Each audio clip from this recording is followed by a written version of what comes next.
পাঁচটি ছাগল নিয়ে দুর্গাপুর পুর নিগমের সামনে থেকে আসানসোল দুর্গাপুর উন্নয়ন পর্ষদ অবধি বিজেপির মিছিল। কিন্তু মিছিলে ভেড়া বা ছাগল কেন? বিজেপির দাবি, মুখ্যমন্ত্রী পৌর নিগমের কর্মীদের অপদার্থ বলে প্রকৃতপক্ষে ভেড়া এবং ছাগলের সাথে তুলনা করেছেন। তাই এই অভিনব প্রতিবাদ। পুনর্বাসন ছাড়া হকারদের কেন উচ্ছেদ করা হলো? দুর্গাপুর পুর নিগমের মেয়াদ 2 বছর আগে শেষ হলেও এখনো হলো না নির্বাচন।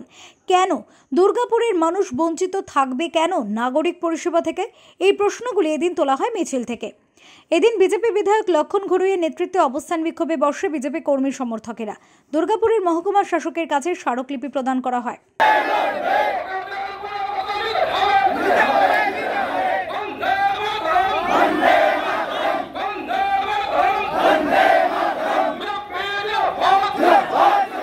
এ বিষয়ে বিজেপির রাজ্য কমিটির সদস্য পারিজাত গঙ্গোপাধ্যায় বলেন, মুখ্যমন্ত্রী মমতা বন্দ্যোপাধ্যায় দুর্গাপুরের প্রশাসক মণ্ডলীর সদস্যদের 5 জনকে অপদার্থ বলেছিলেন।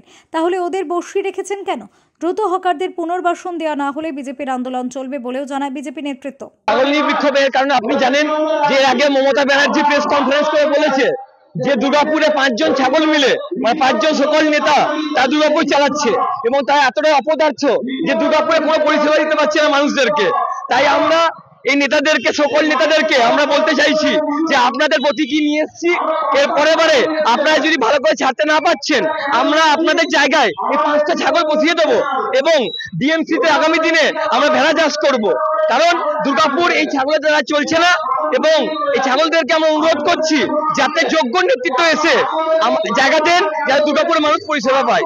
এ বিষয়ে প্রশাসক মণ্ডলের ভাইস চেয়ারম্যান অমিতাভ বন্দ্যোপাধ্যায় বলেন, বিজেপির বিক্ষোভ নিয়ে পরোয়া করি না, সাধারণ মানুষ আমাদের সঙ্গে আছেন। ইলেকশন হলে কাল আবার আমরা একদম জিরো করে দেবো, বিগ জিরো করে দেবো। পাবলিক আমাদের সঙ্গে আছে, জনতা আমাদের সঙ্গে আছে, আমরা চিন্তা করি না। হ্যাঁ, প্রসঙ্গত হকার উচ্ছেদ ইস্যুতে তোলপাড় রাজ্য। এই আবহে বিজেপির এহেন বিক্ষোভ আলোড়ন ফেলেছে রাজনৈতিক মহলে। দুর্গাপুর থেকে অনুসূয়া সিনহার রিপোর্ট, ওঙ্কার বাংলা।